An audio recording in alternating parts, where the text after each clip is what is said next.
just got to the Naples Botanical Garden and I'm so excited to be here. I've been following them on social media for years. Their pictures are gorgeous. If you're not following them, you definitely should be.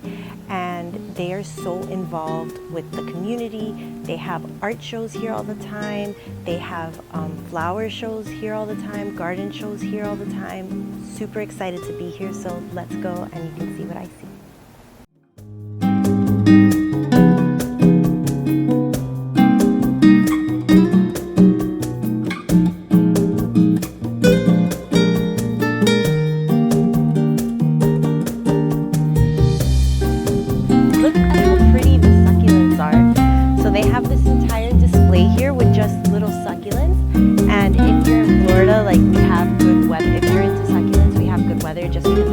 So hot. As I'm looking at them, a lot of these are succulents that I recognize that I've had as houseplants before, like this one here. I don't remember the names, but this is a succulent that I've had before. There's a few higher up, but there are certainly some that like I've never seen before, which I think are quite funny.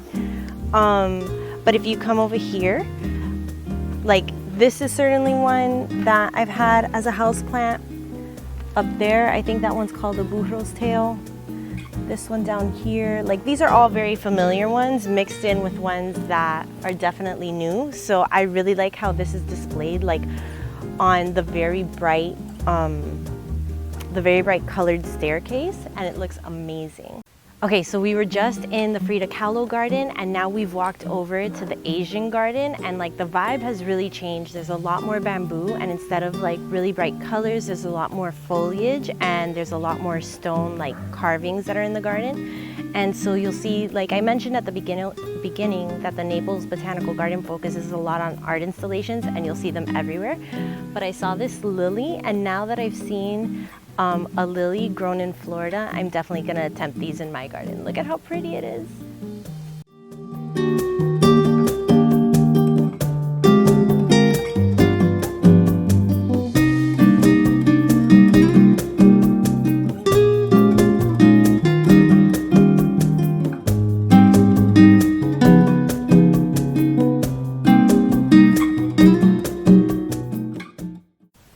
I've never seen what this is before. At first it kind of just looked like a papaya tree because it was like tall and thin, but look at how cool like the, oh my, a mosquito.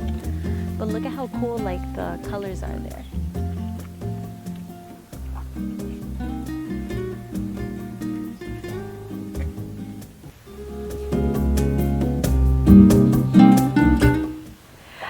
I've been seeing this flower all over the garden, and I don't know what it is, so if you know what it is, go ahead and drop a comment in the comment box below.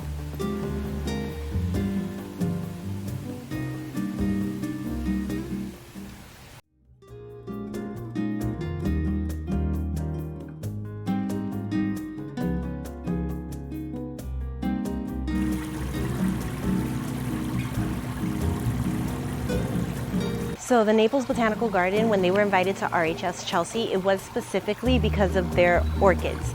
So right now we're standing in the Orchid garden, which this is the main centerpiece, and it is absolutely beautiful. So first of all, you see the bright purple orchids, and they are just like immediately, they capture all your attention.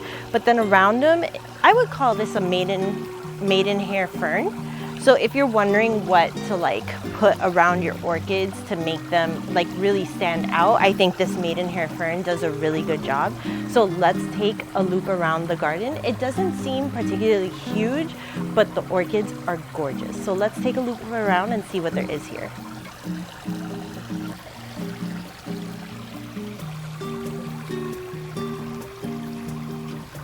So look.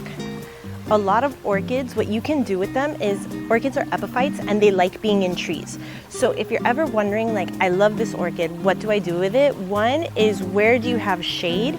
And two is, if you have a tree, they're probably going to enjoy the dappled shade. I think a lot of people struggle with like, what is the right environment for an orchid? So humidity and dappled shade for me seem to do the trick with my orchids, and they really enjoy that. So if you plant them either on a tree where you mount them, or just plant them under the shade of a tree, that'll be a really good spot for them. So that's exactly what they've done here.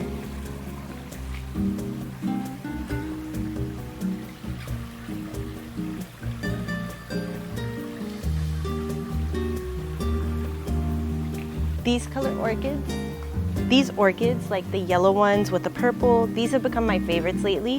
When I first started enjoying orchids, I think the purple ones always capture your attention because they're so big and they're so bright. But after I had a bunch of those, now these are the ones that I enjoy because they're a lot more muted and you're like, oh, it's just like you just see the flowers. So I've been enjoying these a lot lately. Oh my gosh, this is cool. Oh, so you typically see orchids, air plants, and bromeliads more or less in the same place because they enjoy more or less the same things. So look at how big these air plants have gotten right here. And this looks like a cross between a bromeliad and an air plant, but there have been bromeliads all over the Naples Botanical Garden, but you'll usually see all these things in the same place because they enjoy the same thing. So bromeliads are also epiphytes and enjoy humidity and dappled shade. Air plants, you usually see them growing like in trees, like just like hanging off of trees in Florida. So this is exactly what it would look like, more or less. You see some up there as well. Like that's a very normal look in Florida for air plants. So this is an air plant that you can you see it? So just things growing off like that you see all the time in Florida. This certainly looks like a bromeliad, which I was just telling you about. And that one, no, that's an air plant. This is an air plant. I was gonna say it was a bromeliad because it looked like it for a second, but it's not. I'm pretty sure it's an air plant. Katie, look at how cool this is. What is it? I have no idea.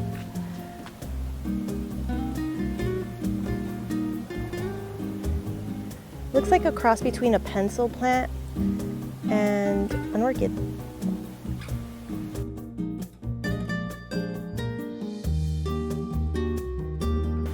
I had no idea this was here, but this is an idea garden done by Naples Garden Club. So I'm pretty sure that this is exactly to inspire you into what you can do in your garden, which is what I do here.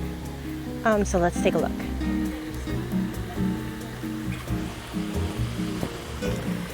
So first things first, right around this palm tree, we have all of these pots with different plants in it. So we can immediately see a lot of things we recognize. Caladiums, I think that's called the strawberry burst caladium, love it. Crotons, more caladiums. I'm not sure what this is, but this is a very common copperleaf plant, and those back there as well. And then look, there's an iguana over there running away as I come to show you this half of the Ideas Garden. Okay, so I like this half of the garden a lot. There seems to be an endless amount of inspiration. So let's start walking around and taking a look. So these, I'm pretty sure are pentas. So if these are the little ones that you can get at the big box stores, they can actually grow into very big and pretty flowers. So you can certainly get those and like fill up very nice spaces. Oh look, they have, those look like flamingos to me in the background. But here we have zinnias, and they are doing wonderfully. Zinnias come in a lot of colors, so if you ever have a garden and you're trying to figure out how to fill it, you want big flowers, zinnias are a great addition. These look like cosmos to me.